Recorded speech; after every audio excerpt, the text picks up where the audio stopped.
Welcome back to the First Take Fantasy YouTube channel. Today we're talking about a wide receiver that broke out in 2019, but people are kind of forgetting about a little bit going into 2020, and that's Jacksonville Jaguars wide receiver D.J Chark. So we're going to take a deep dive into his film and figure out if his 2019 breakout was legit and what we can expect going forward in 2020. One thing I do want to see from Chark in 2020 is more consistency. Last year, he had 6 games where he took over the game, had over 75 yards, and got 75% of his touchdowns in those 6 games. So I want to see more of that, more of him taking over the game and just dominating and being the best receiver on the field. DJ Chark is 6'4" and runs a 4.3, 4.40, so he's got blazing speed going down the field, and you're going to see this a lot in this highlight tape. If that slot corner, whoever's pressing him off the line, doesn't get a hand on him and he gets a free release, it's going to be a big play 10 out of 10 times. He's an explosive guy running down the field and someone that with his combination of size and speed, it's incredibly hard to keep up with him, and quarterbacks know that and they trust him in these situations. This is his first career touchdown, so I'll cut him some slack, but definitely a room for improvement on the celebrations in 2020. Chark's on the bottom here. He does a great job of getting off the corner and then being able to stack and leverage himself. You can't really see it on the screen, but that's how he has 4 to 5 yards of separation once he catches the football, and then you love to see the receiver working for yards after the catch. Here, Chark gets another free release off the line, and he burns by the cover 2 corner, and he's so fast that the safety doesn't have enough time to get over on top, and then Chark has a big play thanks to Gardner Minshew's quick processing. What happens on this play is commonly known as a hole shot, and I love that Minshew already recognizes Chark as a guy that can beat cover 2 coverage on a go route. That's very important for their chemistry moving forward. On these 2 plays here, Chark is victimizing Malcolm Butler. I feel bad for the dude because he won the Patriots a Super Bowl, but Chark makes a play in the end zone, just a great go up and get it catch, putting his hands over the corner, and then on the next play, it's just another go up and get it play. Chark is a playmaker if the ball is in the air. There's a lot going on in this play, but the first thing I want to recognize is the Broncos are showing cover 4, but they're in cover 2, and Chark recognizing this is amazing. So he does a stutter step to get the corner to bite down on his cover 2 assignment, and then he has a cover 2 hole shot that Minshew also recognizes.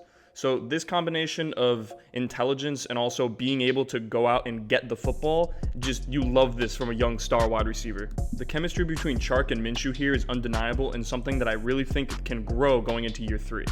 This is just a drag route from Chark, but what I like most about what he does here is he reads his quarterback's eyes and movement. He sees Minshew's rolling to the right, and he doesn't have Minshew look for him. He gets into Minshew's frame of vision. So this is a very intelligent play to find the soft spot in the zone in the end zone. Something very important. You'll see it more on this tape.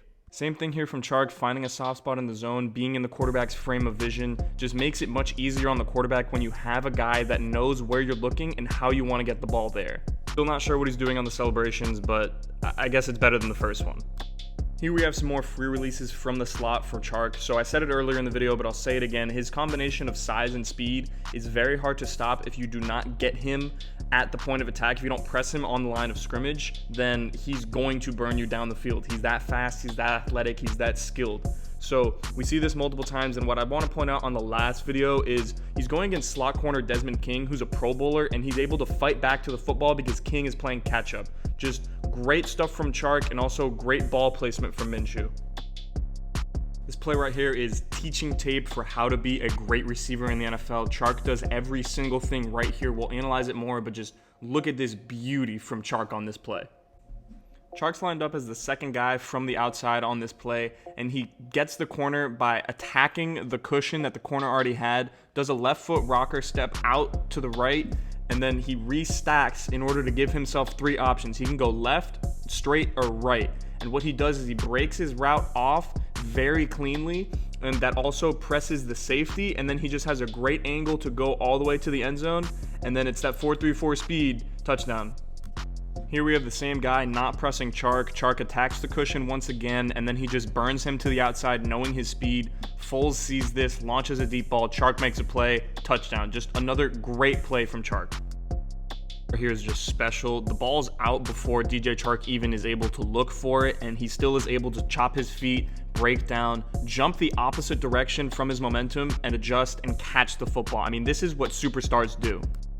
Chark is a guy who understands his size and speed and also his length and athletic ability. He has a 40-inch vertical, a 6'6" wingspan. He's a guy with a lot of physical attributes, and he knows that, and he uses it to his advantage. He's great in the red zone. He's someone that quarterbacks can look to and just throw it up. He'll make a play on the football. And he's also a guy that, even on a play like this, 2nd and 16, he can get you 16 and he can get you 20 more because he's a special player and he's a home run threat on every play. DJ Chark is a guy that, after looking at his film, I think 2019 was a great year for him, and I think he's really going to be able to build on that. I think he's a guy that truly has star potential in the NFL, and I think 2020 we might see him get closer to that star potential. So obviously he isn't a finished product. He can get better at a few things. He can be more consistent. He can christen up the route running a little bit, be more explosive and more versatile as a receiver, but we definitely see the star potential in him. He runs a 4.3 4.40. He's 6'4", go up and get it kind of guy who also understands the nuance of playing the receiver position.